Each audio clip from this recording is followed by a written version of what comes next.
si Tanggol. Tanggol, ang pogi-pogi mo naman sa suot mo. Oo nga, hindi ka na mukhang janitor. Salamat. Wow, hanep ah. Iba datingan mo ngayon tol ah. Di talaga janitor yan dahil pinromote na yan ni Boss B bilang head bouncer. Kaya pala. Tanggol, alam mo ba trabaho ng isang bouncer? Opo, manager. Taga-saway po ng mga nag-aaway. Di lang yun. Kailangan i-check mo lahat ng mga pumapasok dito. Tignan mo kung may barel o patalim.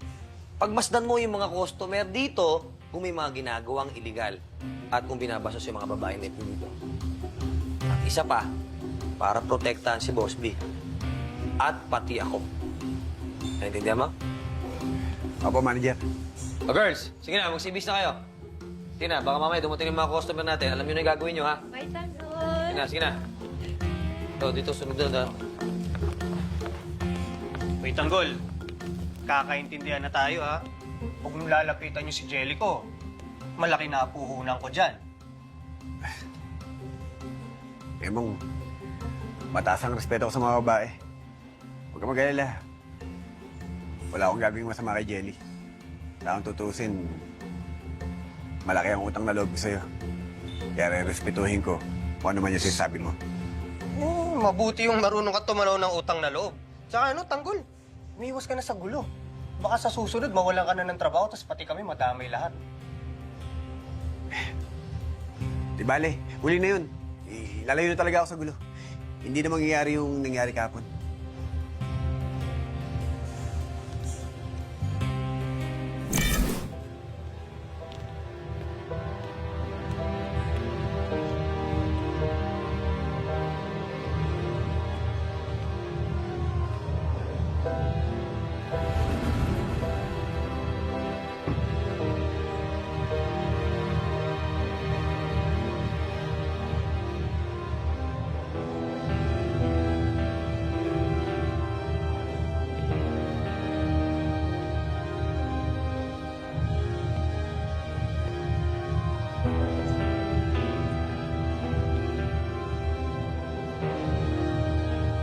Saan boss mo?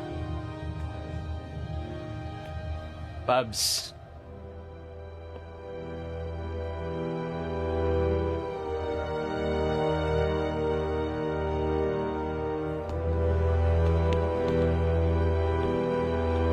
Ano gusto mo? Alam naman natin na walang mararating mga halitan natin. Tatay ko at lolo mo ang magkalyado sa negosyo. Gusto mo ba laging gano'n na lang? Alam ko naman kung bakit gusto mo makipagbati ngayon, Montegago.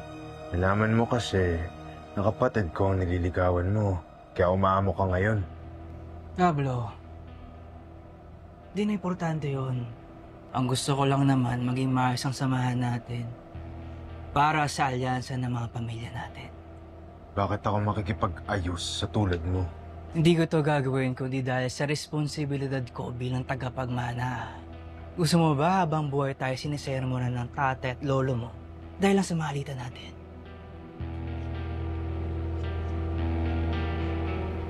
Sige. Sa isang kondisyon. Halikan mo ang paa ko. Gago ka ba? Montegago, masyado kang seryoso. Kalma lang. Sige, oo na. Sa shot tayo. Ruben, para sa mga lahat ng tao dito. Girls, tara.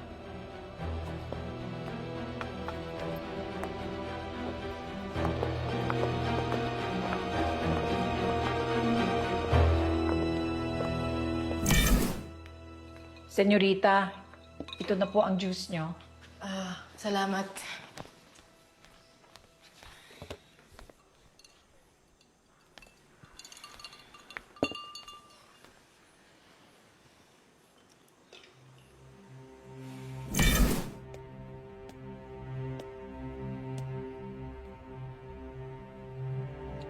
Alam mo, ang akala ko, hambog ka lang talaga eh.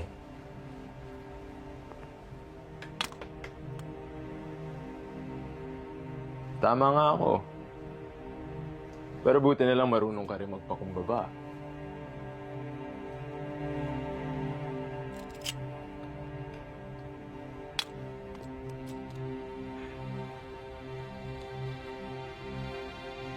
Kailangan eh. Masyado ka kasi mayabang. Kaya hindi ako dalawang isip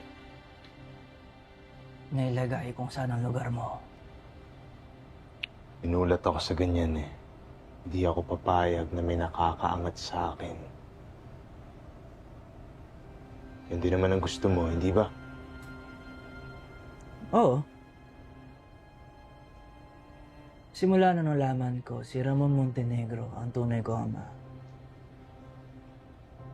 Sinigurado ko sa sarili ko na hindi na ako babalik sa hirap. Kaya dapat tuloy-tuloy ko na angkinin ang kaharian hanggang sa tuktok. Ambisyoso ka. Pero tama yan. Tama yan. Dahil ang munting ambisyon natin ang magbibigay saysay sa buhay natin. Turo nga sa akin ng lolo ko, sabi niya, hindi sapat na mayaman ka lang. Dapat maging makapangyarihan ka. Parehas pala tayo. Hindi sapat ang yaman na mamanahin ko sa magulang ko. Gusto kong higitan yon. Kaya gusto ko magtayo ng negosyo. Ako gagawa ng sarili kong kaharian. Gaya mo, may gusto rin akong patunayan sa lolo ko. Kung yan din pala ang ambisyon mo, tulungan tayo. Sa pagiging hari ng sarili nating kaharian.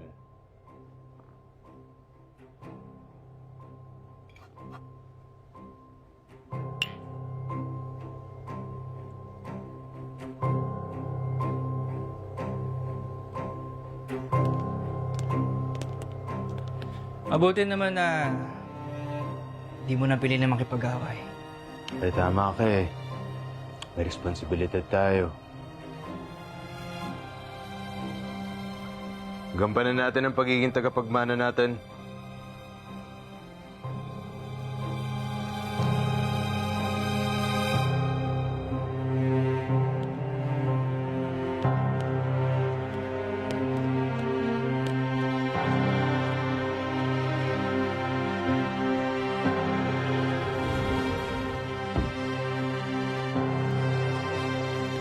Mabuti naman, boss. At nagkakasundo na kayo ng apo ni Don Facundo.